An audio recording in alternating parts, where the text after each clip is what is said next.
83. After listening to the tape on the other side here, I find that the copy was rather poorly, and I hope this side will be a little bit better. I might go way back here for a few moments and bring up a little bit about my work as to the early construction era of Boulder Dam. My first job, of course, was that of a laborer. And a laborer, he does any and all kinds of work that might be asked upon him. I've run jackhammers. I have flagged dump trucks. I have trumped many a yard of concrete. I worked as a signal man. Now, I might say some of the latter weren't actually duties of a laborer. They were a little advanced, where I started maybe learning a few things, such as when I was signaling the concrete to be shot up into the big arches of the diversion tunnels. That was quite a little chore right there, and it was a responsible chore. And I found myself interested because I could carry on a telephone conversation with the gunner down there who shot that concrete up on a 45-degree angle through about a 6-inch steel pipe. I found that I could talk to him, and also if I wanted to stop him, I could poke a button and he'd get a red light and a bell telling him to stop. And vice versa, he could give me a couple of signals, a couple of bells telling me he was ready to shoot.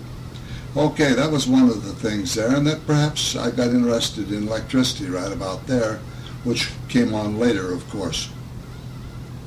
Then maybe my next job after the diversion tunnels, trumping concrete and mucking in there.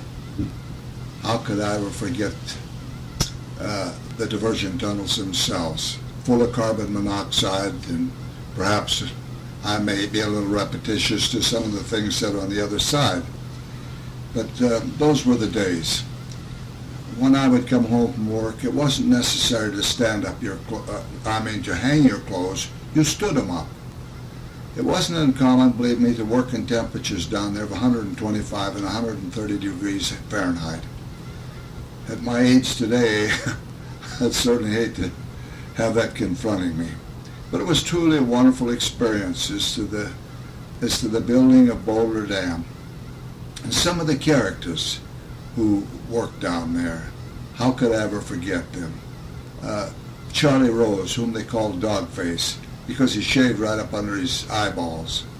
Big John, of some foreign ancestry, so hairy, and not uncommon to see him going up maybe a 20-foot vertical ladder with a 90-pound sack of cement on his head and a 90-pound paving buster, that's a jackhammer, on the right shoulder, and pulling himself up with the left hand.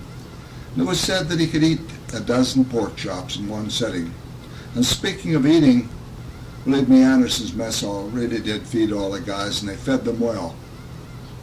Now, for $1.65, as my memory serves me correct, that did include their hospitalization, their board and room, and the whole ball of wax.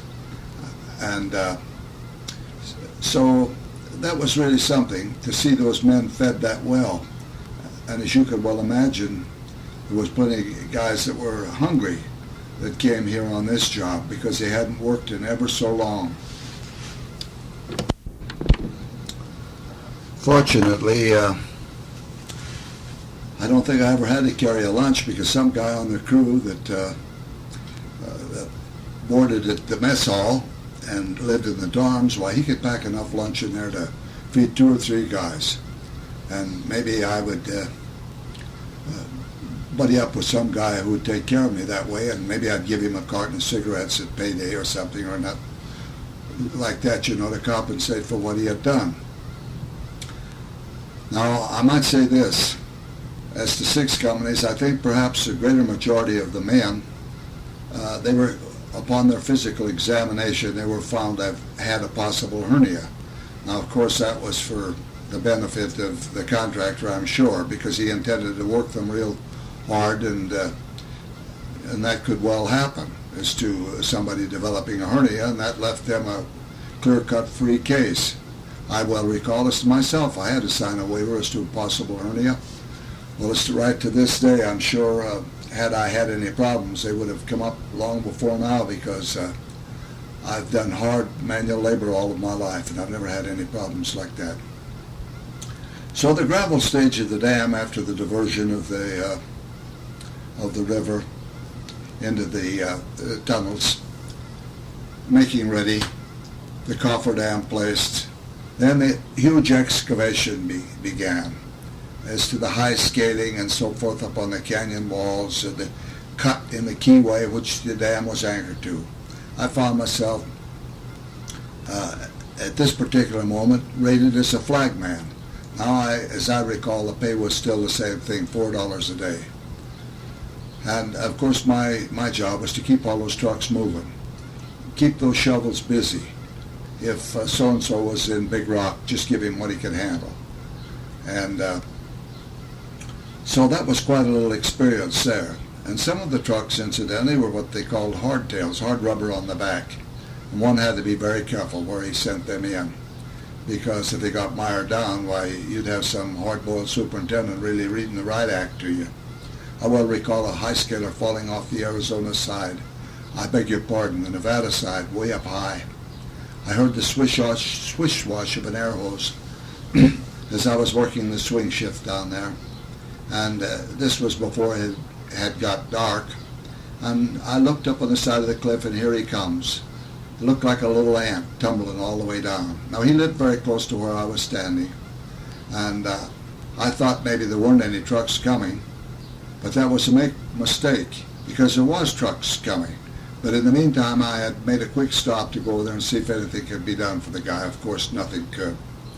Along came a hard-boiled superintendent, and he said to me, "What are you going to do with all these blankety-blank trucks? Eat them?" I said, "Carl, I'm trying to get them going." "Well, get them moving. This guy can't hurt anybody."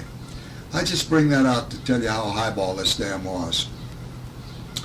But it was truly a wonderful era, and to me, the most momentous occasions of the dam was going through the construction era, the gravel stage, seeing that river run right on through that big canyon, and trying to visualize what was going to take place. This was a brand new ball game for me, believe me you. But as time went on, I learned things. And when the dam got started itself, as to the pouring of the concrete, I stayed on the dam all the way through, clear to the top, till it was top. I trumped lots of concrete. A little later on, I received a break. And as I recall, my wages went up to $5 a day. Now, that was the most money I had ever made. In fact, the top wage paid here was only $6. But I was grateful for that little bit of raise. And Grace was a good little manager, even though our pay was very, very small. Why, she always managed to take a few dollars up to the post office and get postal certificates. She was a good manager, believe me you, and I don't know what I'd done without her. And our life in Boulder City about then was starting to shape up just a wee bit. And in the meantime, the folks had come down, so that put a lot of people in that house, and we decided we had to make a move, or should make a move, because we were really crowded in that home. So I'll get back to that in a few minutes and tell you where our first move was after we left the folks' house. Okay, but going back to the dam again, as I mentioned, I stayed on the dam all the way through till it was top. Now, as to this job I mentioned at a little higher pay, maybe it was only $4.50 and not $5. But anyway, I was grateful for that little additional money. And the purpose of my job was, as these forms, concrete forms, were being readied for pouring, it was up to me to get the government inspectors and engineers in them to get a final okay, so that the contractor could go ahead and pour them. I well recall running into Popeye Baker, as we call him. He had one glass eye. He was a carpenter superintendent down there. And about the first thing he would say to me, "Hey, are you getting any okays?" I would say, "Yeah, Mr. Baker, we're coming along pretty good." Well, he says, "Get on that K4. We want to pour that." Well, I said, "I'm watching it real close, and it's not quite ready yet, but as soon as it is, I'll get them in there." So that was a wonderful experience, and then maybe in a sense I was a kind of a glorified runner.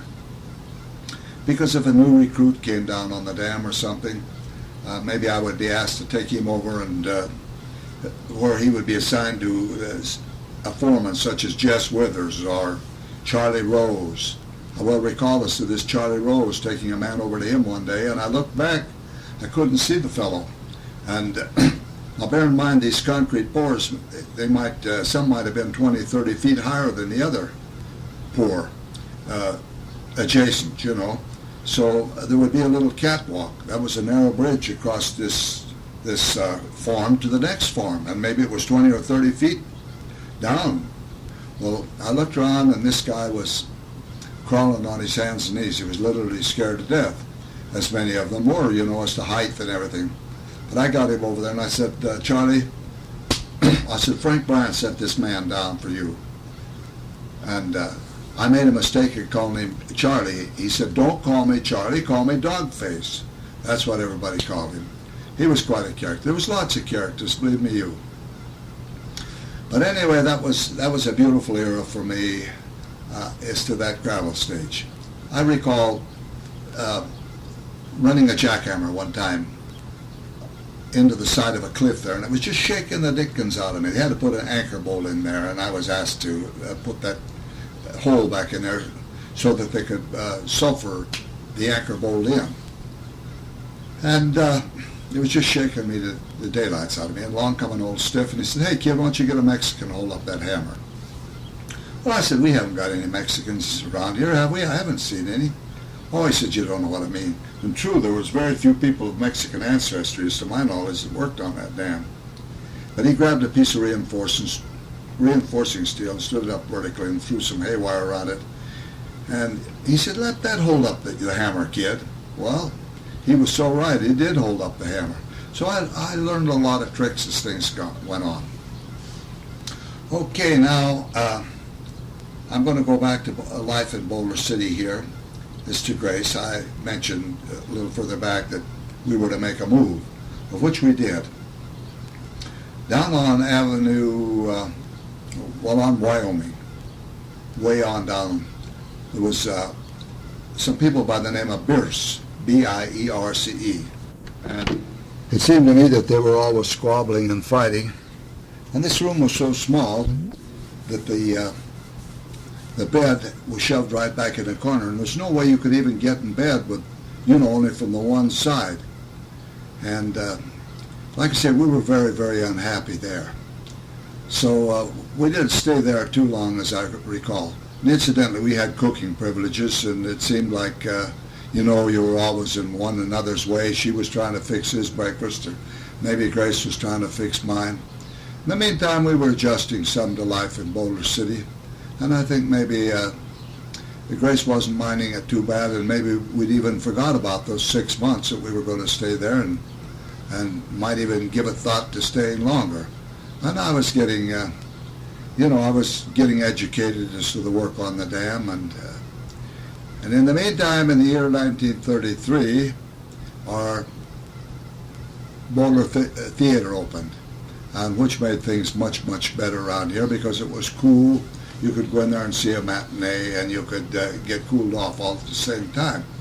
So I'm jumping around a little bit here, you know, but as to what I have to say. But I'm going to take you back to the dam now, and I'm going to stay with it all the way through until it was capped out. Now, I have seen men killed down there, and oftentimes I've been asked, how many men are buried in this concrete?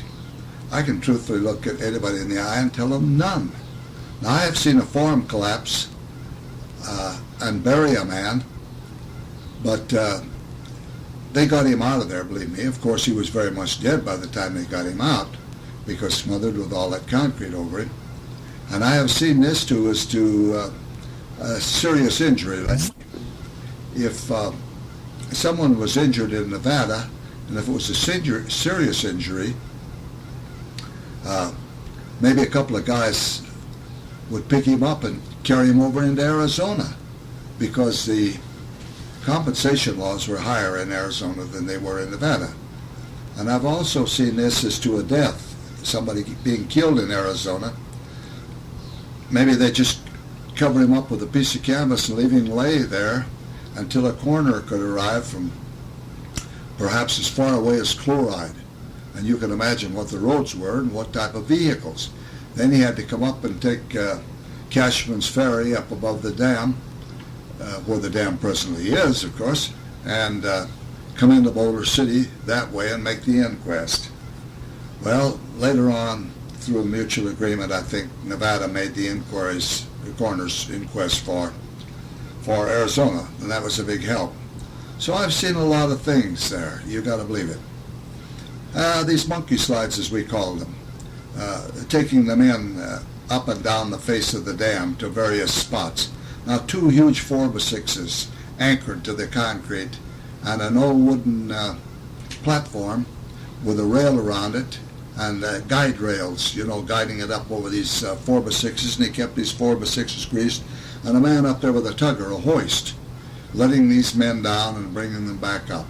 I recall one incident where something happened. This is about the time the powerhouse was getting off to a good start down there, and workmen were working down in that particular area.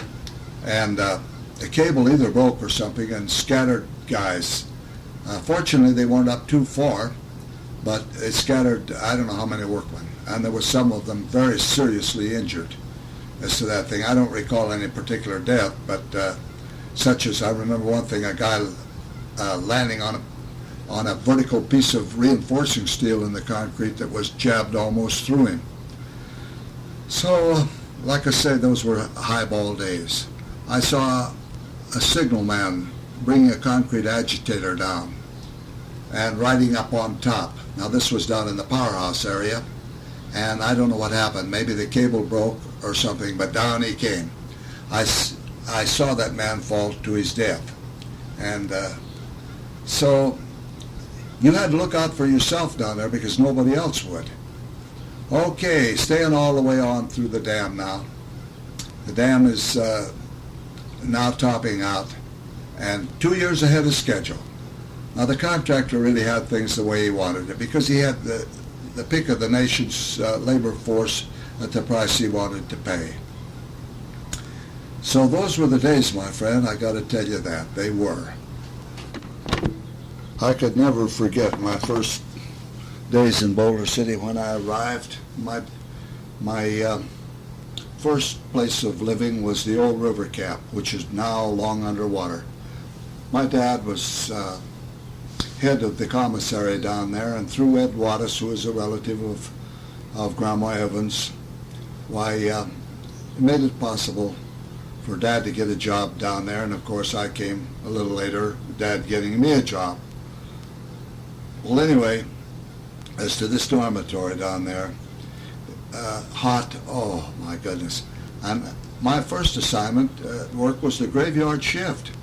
And about the only way a guy could sleep, you'd take sheets and wet them in water.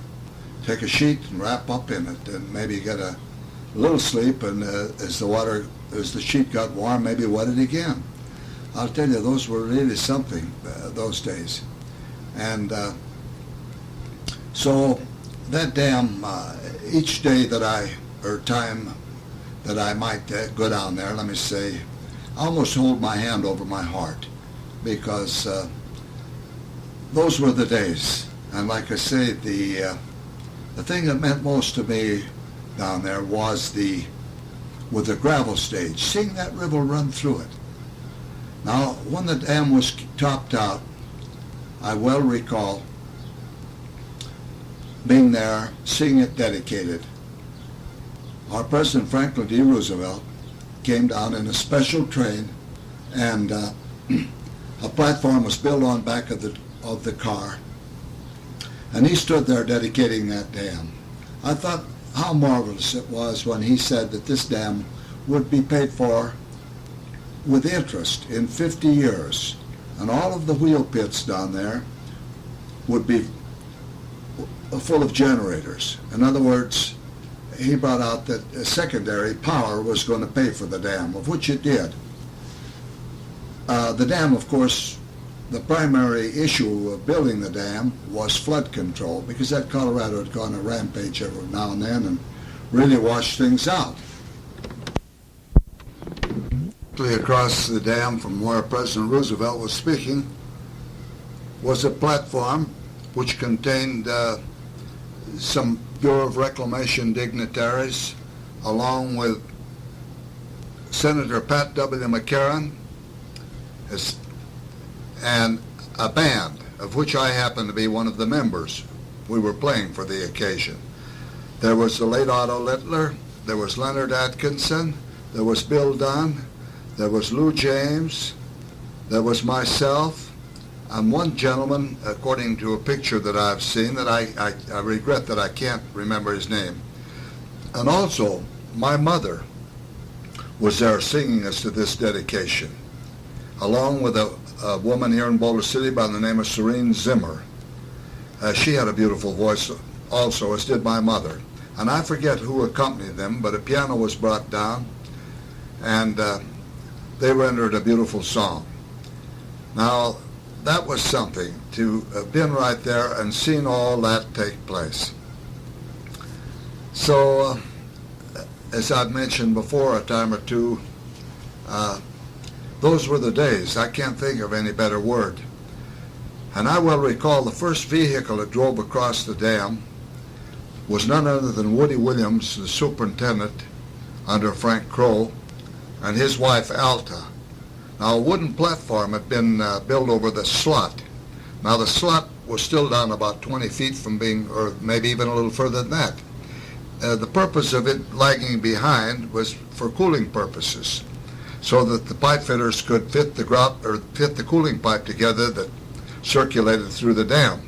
There just has to be miles and miles upon of cooling pipe, which a brine solution was carried through there as to its cooling effect. And of course that became part of the structure. So those were the days. The dam was all dedicated now, and I'm sure, were it being built today, yes indeed, were it being built today, I am certain that the top of the dam would have been much wider than it presently is to accommodate the large trucks and everything that travel over it. This being an alternate 66, as you can imagine, the traffic is very heavy. And of course, back in that era, they couldn't foresee anything but a Model A Fords. You know what I mean? Who could see this far ahead as to what was going to happen?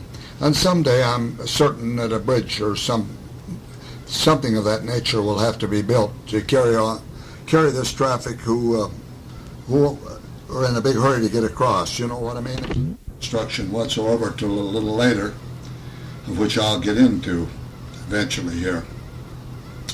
But anyway, I had the good fortune of going over with the electrical crew for 6 companies. Mr. C. Harris, the chief electrician, I had met somewhere, and he perhaps maybe took a liking to me, and I was assigned to work with a lineman by the name of Ted Hoppus. Was driving truck for Ted, and we were going around between the dam and Boulder City, taking down some of the old line work. Perhaps that copper could be salvaged, and maybe it was in the contract, of course, that 6 companies had to remove all this stuff. So that was my assignment. So I got a little electrical experience right about there, and I recall Ted climbing a 90-foot pole over there in the steel yard, where is now, well, it's called Lakeview. But that was a steel yard for 6 companies where all the reinforcing steel was stacked and cut and what have you. And it was adjacent to the big old 6-company machine shop over there, which is now a big tin building that lies over there that's in use by the National Park Service. That's about the only remaining structure around here that was original at that time. So anyway, I think old Ted was trying to teach me a lesson right about there about not learning to climb, because those old poles were pretty hard, and he put those hooks on, and he'd get up just a little ways up that pole, and it seemed like he'd burn it, and down he'd come.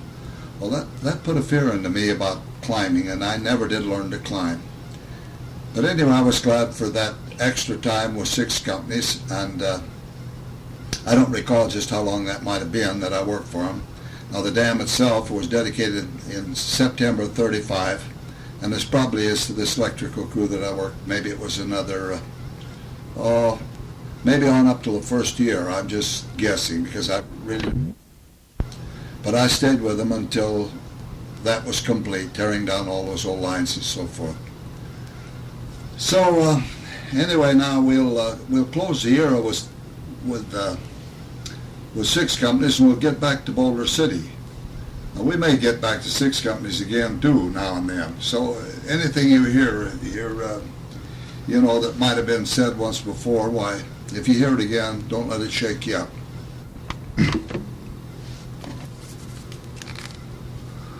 Well, I'll go back now to Boulder City and our life there.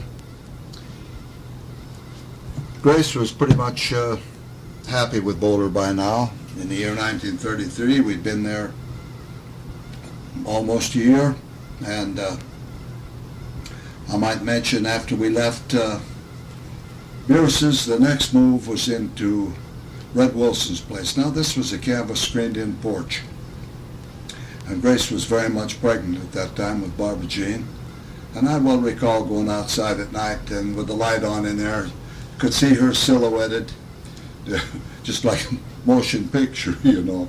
It was kind of humorous, but hot it was and everything, and here she was, you know, pretty good sized and everything, and Barbara Jean supposedly to be born in, well, I think they had it figured about in July.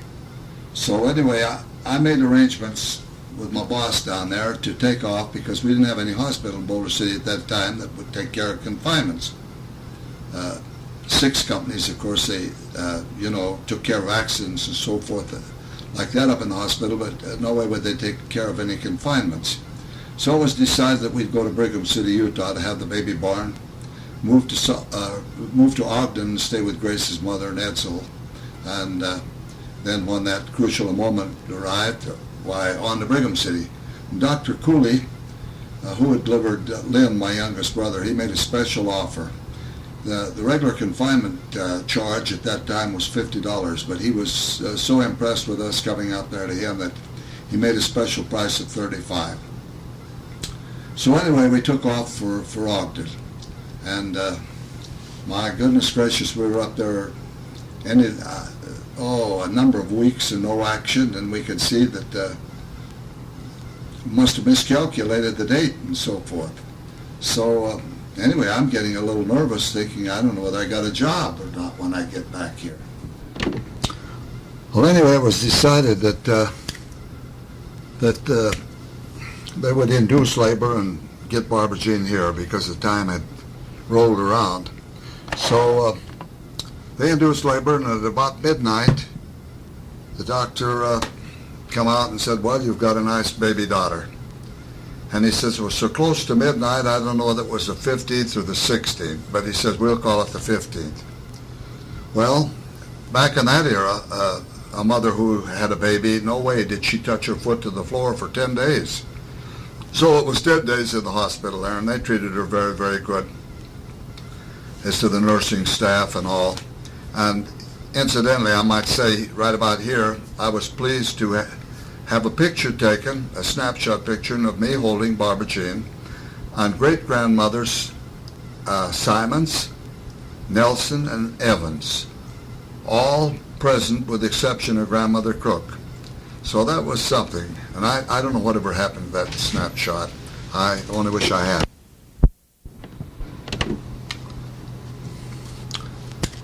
Well, the stay in the hospital finally passed, and we had Grace back in Ogden with Edsel and her mother.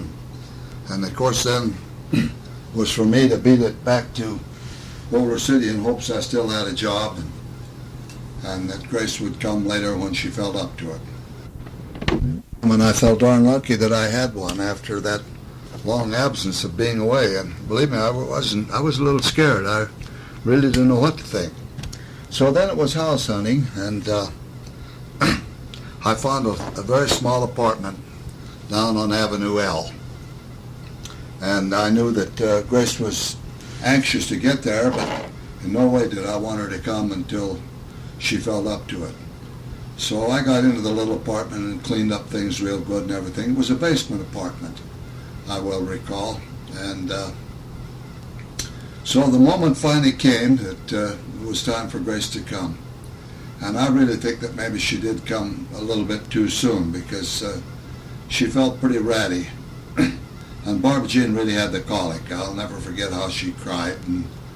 And each neighbor around there, hearing her cry, they all had a system with what to do for a baby with colic. And anyway, we lived through that era some way or another. And how well I recall washing many, many dishes. Dishes, I'll say that, and diapers as well. Back there they didn't have such as they have today as to these Pampers. What a lifesaver they are for a young mother. Well, as I recall, we didn't stay there in Cap Hannon's basement apartment too long, because one day I came home from work and Grace told me she'd found another place right straight through the alley, I might say, over on Avenue M. It was owned by Mrs. Clement. And before I knew it, we were on the move again. Of course, we didn't have much to move, just a baby and what few belongings that we had. And so it was in Mrs. Clement's place. And it wasn't very long after that we made another move right next door to the Weber residence, where we lived up until the time we purchased a little home right straight across the street. So Barbara Jean was doing nicely about that time and getting along okay. And Grace seemed to be happy with her lot in Boulder City and maybe really enjoying the town. And some of the trees were starting to grow a little bit then, and it's starting to take on the looks of a small town. So we were happy with our life in Boulder City, and like I say, I was happy that I had a job when I got back to Six Companies. So we had good shopping back in that era. It's the big Six Company store and the Mannix department store, which were both more or less one-stop shopping centers. And so some way or another we managed to get by, and Grace even saved a few dollars, strange as it might seem. And I was pleased about that. So our first automobile, how well I recall that, and I might say that we didn't have one until, this automobile was probably purchased in about the year, maybe late 1934. It was a Model A Ford, which I purchased from one of the executives here. Now, back in that era, you could buy a new Model A Ford for $600, and as my memory serves me correct, I think maybe I paid about $250 for this car. So that was our first automobile. And look at the kids today. They got to have a car, a boat, and everything. We didn't even have a baby buggy for a long time, nothing. And there was no sidewalks. Grace carrying that baby, and finally we did get a hold of a used baby carriage. I'll never forget that. And one of the springs was broke. You'd be going along with it, and it'd bounce off, be sitting lopsided there, and you'd have to pick up the bed of the baby carriage and lift it back up on the frame.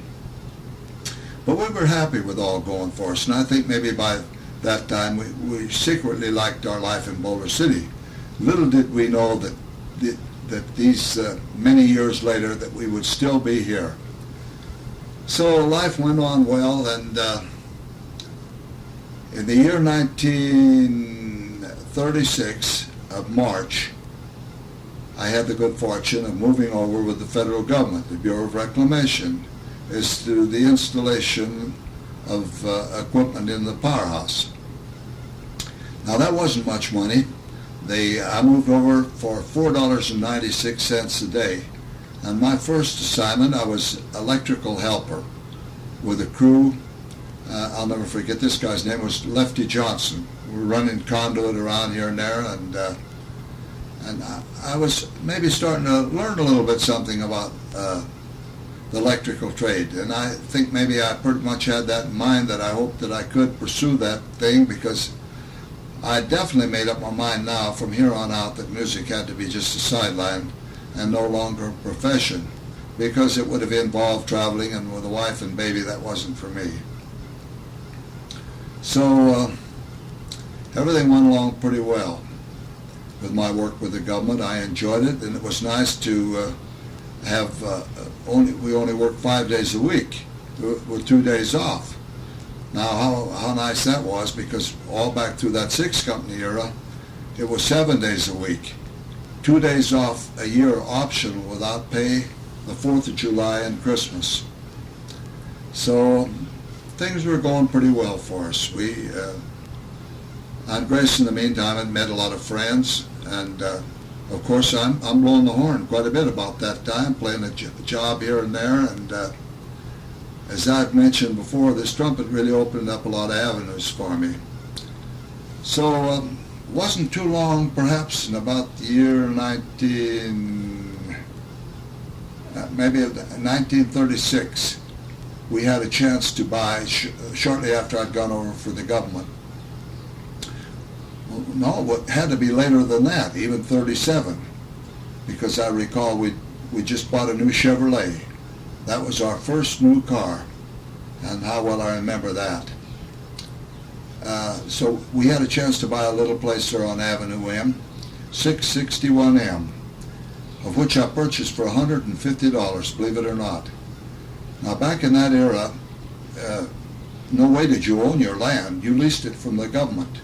And of course, it wasn't known maybe that you'd have to tear it down and move it off the property. But I took that chance, and later on we had some revisions done to the house and made a nice little home out of it. And there we lived with our 2 daughters clear up until the year 1948, when I purchased the home that we now live in here at 716 6th Street.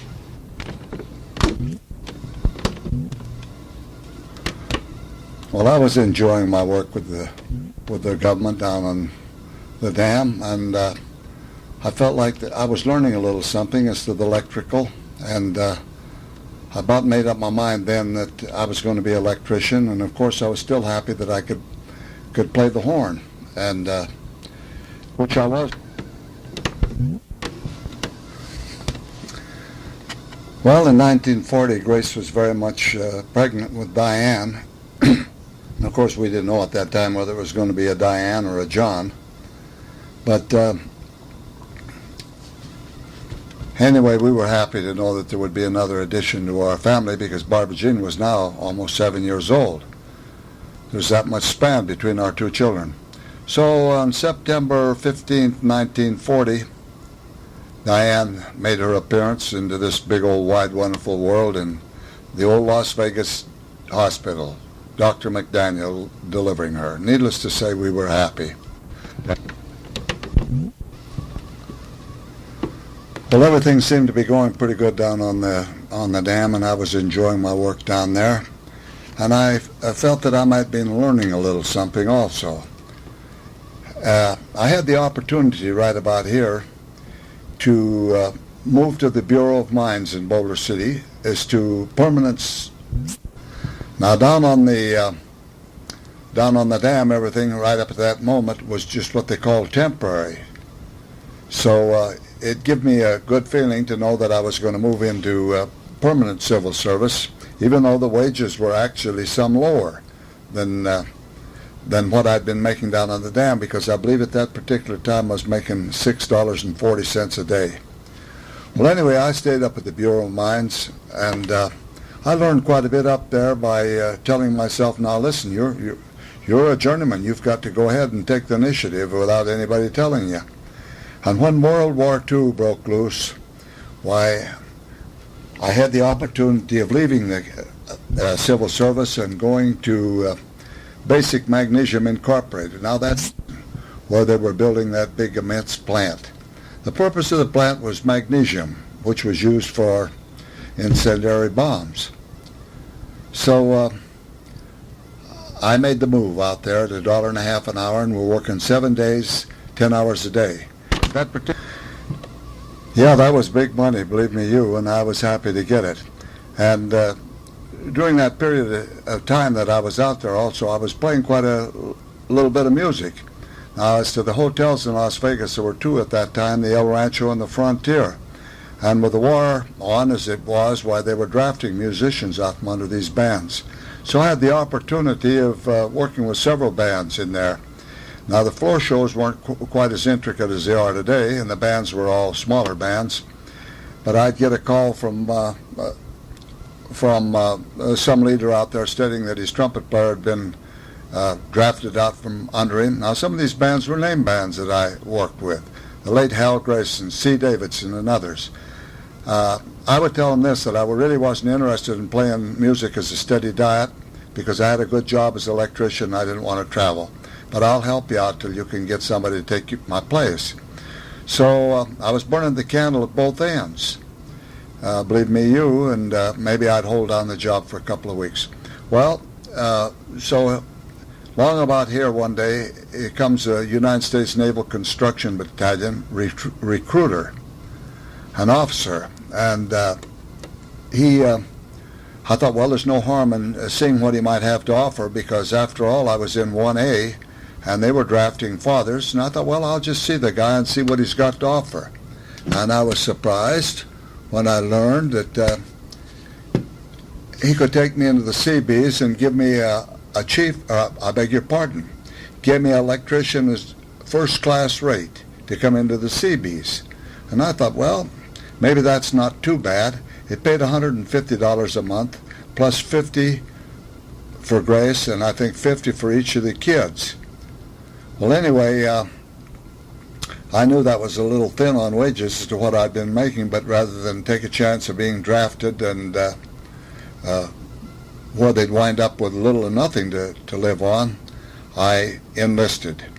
And I also mentioned to the recruiter, I said, sir, I happen to be a trumpet player. I've had a good many years of dance and band experience. Would there be any reason for me to take my horn? And he said, oh, by all means, yes, take that. Well, the horn really played a very important part. Now, as to my service career, I got to tell you that. Well, anyway, talking it over with Grace, she felt a little bad, thinking that I was going to go. And like I said, maybe I was a little patriotic, too, because that war was going on, and I felt like I'd do more for my country. Maybe I could have done just as good or better staying where I was at, and I had been told that I could get a deferment. But anyway, I found myself into the United States Naval Construction Battalion after taking a physical up in Salt Lake City, and in November of 1943, I found myself back at Camp Perry, Virginia.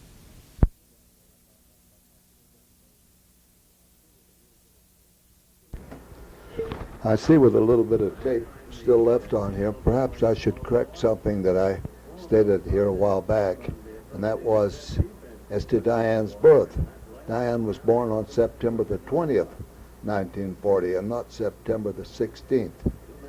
Well, anyway, I've enjoyed talking this tape, and as we found out, it bounces around a little bit here and there, but this is the way it was. So this is just about wound up right now, and we're gonna knock it off as to the conversation, and turn it over to the other side, and go with some more.